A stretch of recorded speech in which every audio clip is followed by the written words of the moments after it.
Well, welcome to the 700 Club, and thanks so much for joining with us.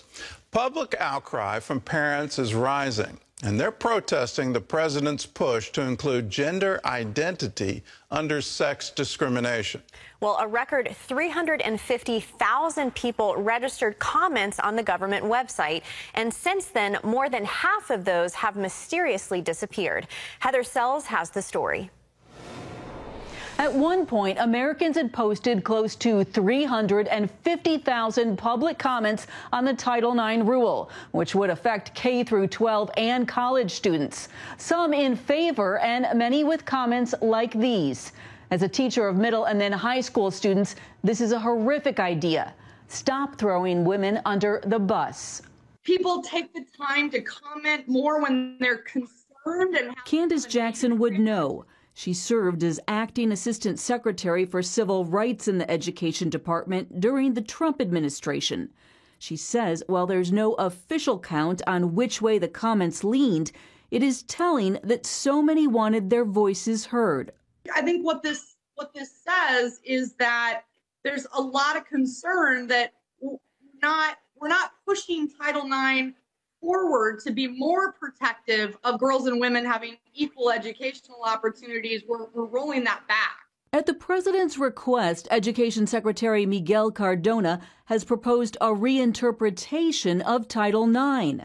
The 1972 law banned sex discrimination in education. Now, by redefining sex to include gender identity, it would allow any student in any locker room or bathroom. That could also lead to the end of girls' and women's sports, plus force the use of certain pronouns.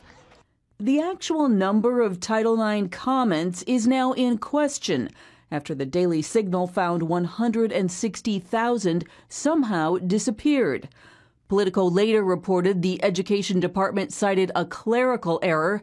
Some, like former department counsel Sarah Parshall-Perry, say not so fast. It's telling we haven't heard anything from the Department of Education itself on a very significant disparity. By law, the department must review all the comments.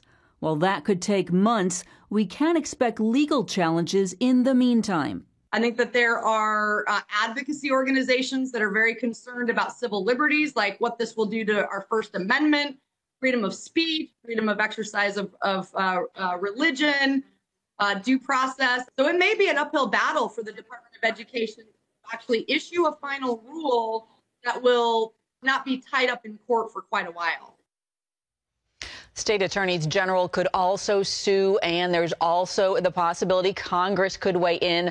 For now, Jackson believes school boards should hit the pause button on any new gender policies, and that's mainly because it could be months, even years, before the matter is settled. Gordon. So, Heather, what happens next with the proposed regulation? Well, the department by law has to review all of the comments that came in, and that is expected to take, around a year, or maybe a little less, maybe a little more. And then after that, legal challenges, as we were mentioning, could come from a number of advocacy groups, Gordon. And the federal courts already are weighing in on this issue, and they're going different directions, which tells us that this could end up in the Supreme Court. Also, in the meantime, Gordon, you're seeing a lot of activity at the state and local level. We just saw in Virginia, Governor Glenn Youngkin rolled back the policies of his predecessor. He's wanting parents to drive transgender policies regarding their children in schools. So we're seeing a lot of activity across the board, but this is going to take a couple years to settle out. Well, with the mandated use of specific pronouns, what does this mean now for free speech?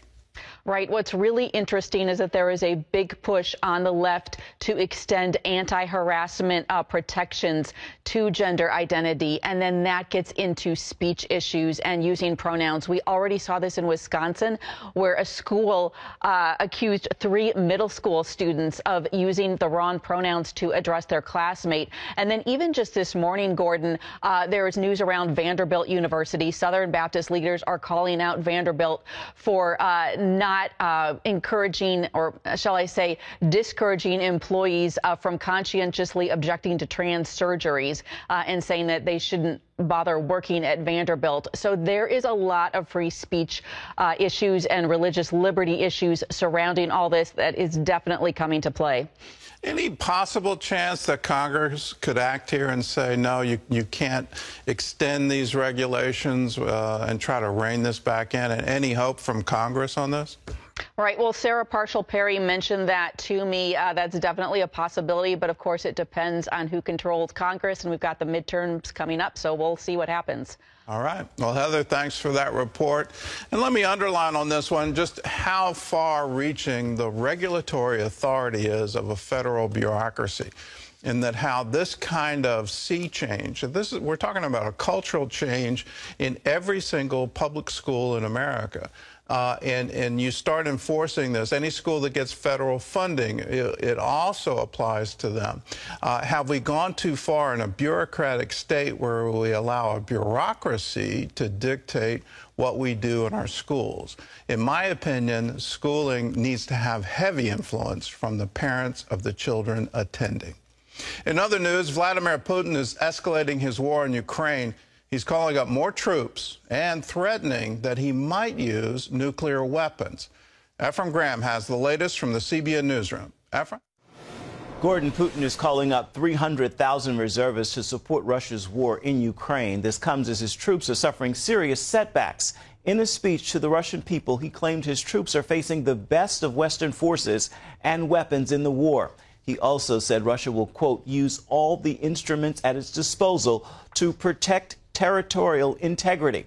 Putin is preparing to declare areas of eastern and southern Ukraine part of Russia.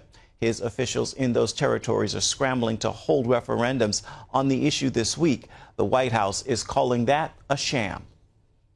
These are not the actions of a confident country. These are not acts of strength. Quite the opposite. President Biden is expected to send a tough message to Putin in his speech to the United Nations General Assembly today, but he will not call for Russia's removal from the UN Security Council. Florida Governor Ron DeSantis is facing legal pressure for flying Venezuelan asylum seekers from Texas to Massachusetts.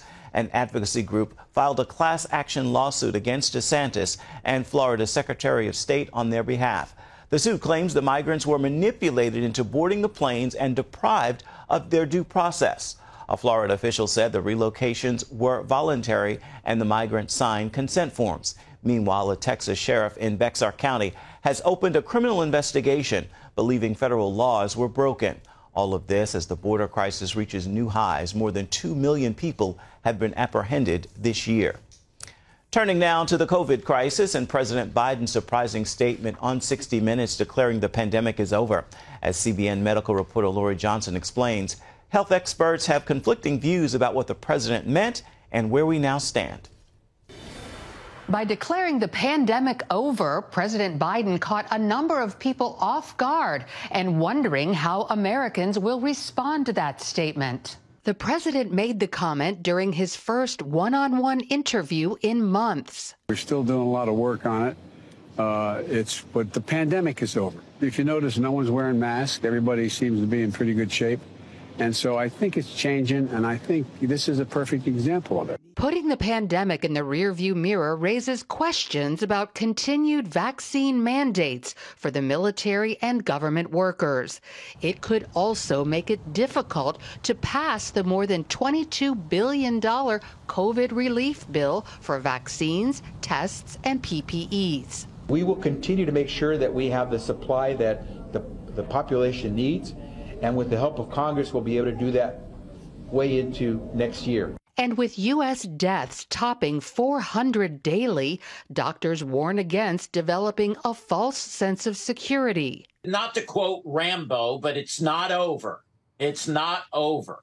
And the bottom line is this, that it's close. We're better than we were. In fact, the World Health Organization leadership has said, look, we're in a very good place. We're getting there. But I wouldn't exactly say it's over. Experts say if it hasn't already happened, COVID will be downgraded to an endemic like the flu, which kills about 30,000 Americans a year. There will always be some people that succumb to anything, whether it be the flu or another kind of viral illness, but COVID-19 will be relegated more to that level and not a pandemic where no one has immunity. Doctors see COVID boosters becoming an annual recommendation like the flu shot.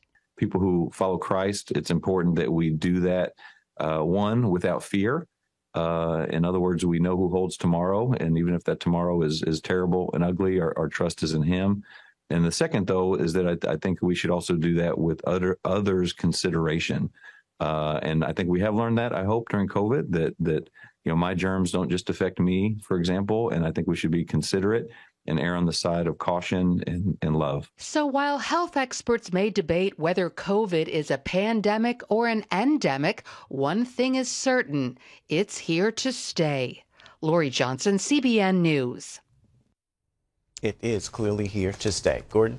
And it is here to stay. It's here to stay in all of its various mutations. And that's sort of the untold story in all of this, to announce the pandemic is over. Well, you're not paying attention to that. This virus still has amazing ability to mutate. So just like we get different versions of the flu, and the CDC tries to predict what that is, and everyone should get a flu shot, particularly if you're over 50, and all of these kinds of things. We're going to see that with COVID. But my worry, and it is an act of worry, could this mutate yet again into a more deadly version? That is what coronaviruses do. They are remarkably adept and remarkably able to mutate.